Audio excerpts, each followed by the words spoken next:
on this map, this tournament. The elevator play is very common here.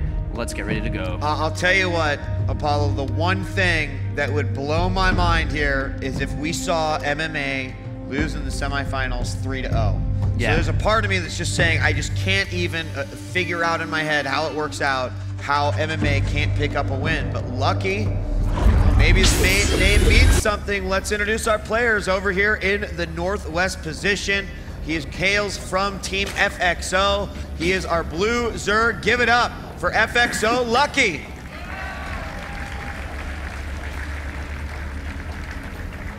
And a man that really needs no introduction. He's been just devastating over in Korea, winning a few international events as well. Our Red Terran hailing for Team Slayers. Give it up for MMA.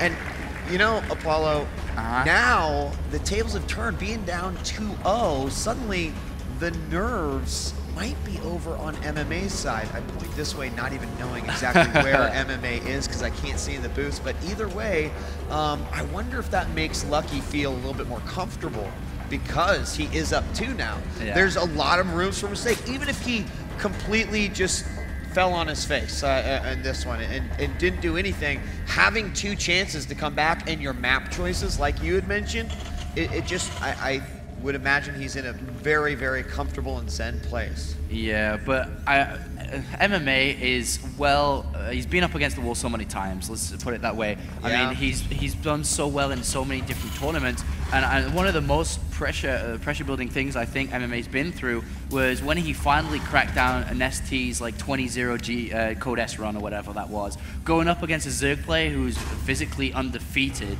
and then knowing the fact that this is gonna be hard, and then coming out and winning it, this is also gonna be hard, and I'm sure that he's gonna be able to put the same kind of theory. The thing what I do love the most in tournaments like this is on-the-spot adaptation. You have literally 2 minutes, team talk or whatever, and you gotta go, so this is good. Yeah, and you know what? Having that team support here as well, because you mention it, it's not just one mind, but actually multiple minds working together, evaluating the game, seeing what works, saying, hey, from my perspective, I saw you make this mistake, and had it not happened, you would have won that game, or you at least wouldn't have lost to said push.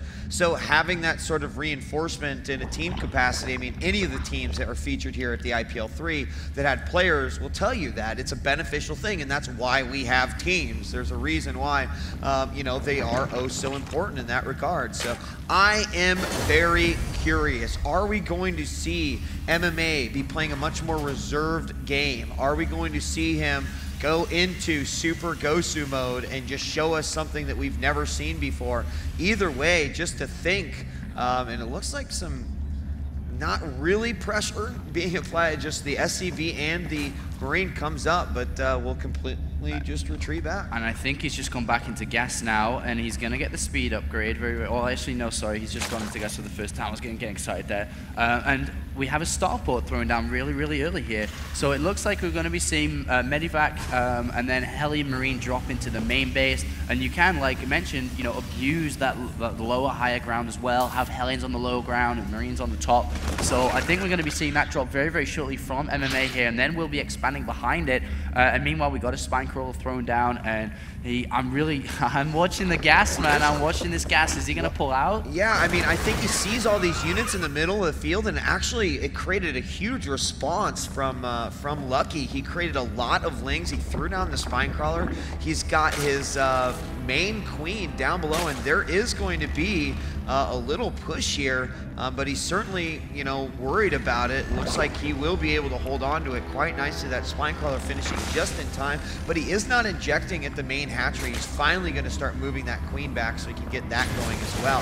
And here comes these units from the back. He's got to be careful here. Speed not quite yet done, but this is not a force that he can just directly attack with. And an Overlord goes in from Lucky here really early because he wants to know what MMA is trying to do here. And what we are going to have is a Banshee come out, and he is going to get the scout there. He sees it, he knows what's going on, and instead of throwing down that Roach Warren, he goes for a layer fast instead. So he's going to be looking for that, and a bit of a fake here, as you can see. But the thing is, he's going to get the gas scout as well. So I'm pretty sure that he knows that that's not going to be close. Right, either that or he's like, what sort of crazy build is it? And there it is, the cancel off of that. It's just the one Banshee's gonna come out, and he's gonna have to, you know, well, he's gonna defend perfectly fine with 2 queens here at the main.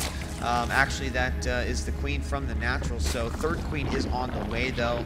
I just don't see this doing much. Actually, if he goes into the natural, he's going to be able to do a lot more damage than if he goes into the main, but instead, he decides to go right in between the two, which is pretty much a wash.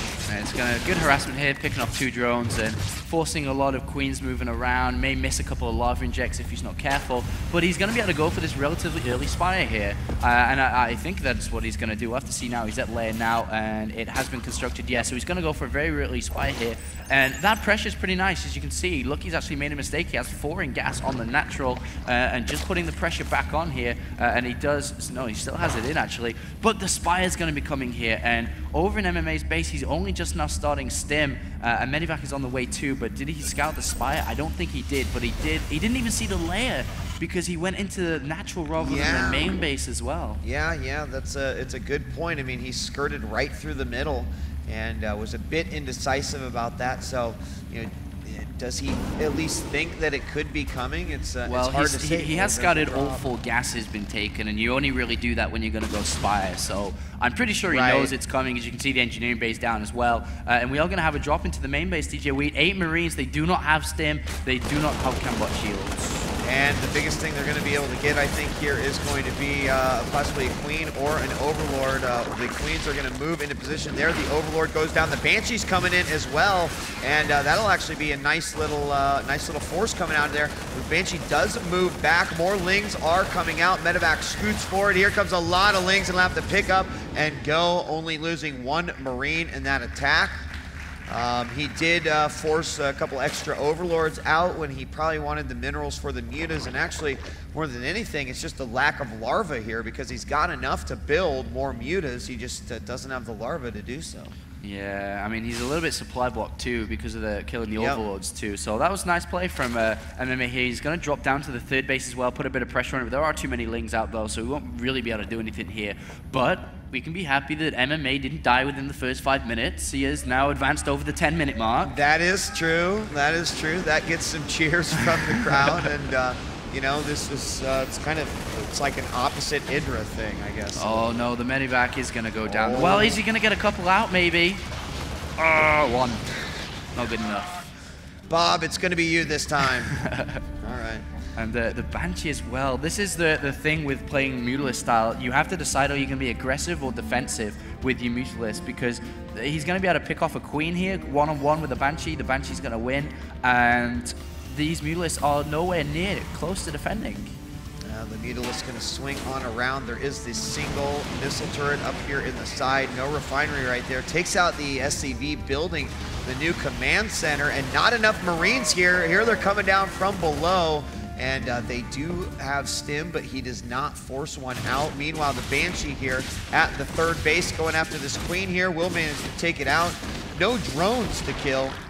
But some Lean's going to come in here and might be able to take pot shots at them. They're just going to get out of here because he knows that the mutas are going to be coming next. 14 drones in production right now, 15. That's one way to get your economy high. And we are going to see 8 Marines being dropped into the main base now. And once again, the Mutalists are at south side. They're not going to be able to push this away. And MMA really stretching out Lucky here. I love what he's been doing with that Banshee. I mean, he's really keeping those mutas occupied and busy. And look at this. What if this force moves forward and knocks on his front door with stim, and of course with, spawning pool goes down. All he can make at this point is mutas. He has a very good number quickly. The one Baneling cleans that up quite nicely. And I thought MMA was going to get into a remarkable position there with his tanks, but I think he saw the amount of mutas that there were. And did he scan here as well? Yeah, well, he did scan. He killed a lot of creep too. The thing is, though, that there was a lot of Lings in production just as that spawning pool finished. So and the spawning pool still isn't even in production. Does he even realize that he lost it? He must do. And he's not building a spawning pool, which is probably a pretty big mistake, DJ. Well, you know, in talking about nerves, that is the kind of things that, as from a nerves perspective, you might not realize. And there it is. Spawning pool does go down. Ooh. We also see Burrow coming out. I'm a little bit scared about this MMA army. I mean, he may be able to snipe the hatchery, but I think he's going to lose to a counterattack or potentially lose entire of his army. Well, this counterattack is going up right through the front. There's actually pretty good if he can target down some of these Banelings, but no, the Banelings go right in for the bus, and they're not done yet. They're going right in through the front door as well. Yes, the third base may go down, but what about the main of MMA? Oh my god, MMA is on the verge of losing this game to just a counterattack. He was in great position. His army is out of position. That's one thing. SCVs are going down, DJ Wade. This is not looking good for the MLG champion. Oh, 26 workers have been killed now. These Lings are still wreaking havoc. These Marines and tanks trying to get back to help things out, but that is not stopping the Mutalisks from continuing their tear, their chaos here through the main base of MMA. More SCVs are falling, and oh, there's the scan. Make sure that, hey, there's not burrowed Banelings on my ramp, because that would be bad. And MMA, I mean, right now, he's down to 24 SCVs. Oh, that is a disgusting place to be in right now. And his army is, I mean, there's even borrowed Zerglings in the main base, so he can come out and harass very, very shortly. And he can't scan because he doesn't really want to waste the energy whatsoever. And MMA, what does he do? Does he go and attack? Does he go and be like, all right, I have one ditch last attack. Do I do it now, or does he try to take a third base? He does have the third command center, but you have to remember, this is his last chance. If he loses this, he is out. Yeah, and you know what? The third base going forward, and you could see how it could have been an economic advantage. Would have been nice, but I mean, that didn't even fall. Keep that in mind. And look at it, it's still standing. So he's extended himself so far, and he got absolutely nothing out of it. In fact, his reward was the base just kind of getting demolished there. So he's going to clean up a few roaming Marines. And, you know, just look at the supply, 151 to 81, and a lot of Banelings here. Attack number 2 is en route. Oh, and he's not sieged up right now. Okay, he's about to get sieged up. Will he be able to get the Baneling hits in time?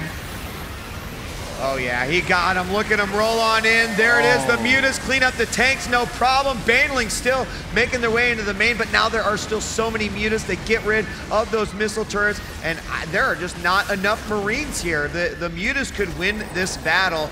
Mules going down, although there are 3 medevacs. Here comes another set of Lings and Banelings that are getting ready for a potential attack here. Remember that Lucky is on 3 bases. The Mutas are coming back in yet again, trying to snipe as many SCVs or Mules as they possibly can, while the Marines just trying to get some shots. And again, attack 3 is on the way. There's no tanks to actually stop these Banelings, and Lucky realizes it and morphs even more. And MMA's on his last foot. He has to have the best Marine splitting in the world, and he doesn't. Lucky advances. Oh my god, nobody would have said that, apart from FXO House, but nobody would have said that he advances. I can't believe this, DJ Wheat. And I think the look on his face pretty much says it all. Nerves? What? MMA is eliminated from the competition by a Zerg player in the round of 4. Give it up for FXO Lucky.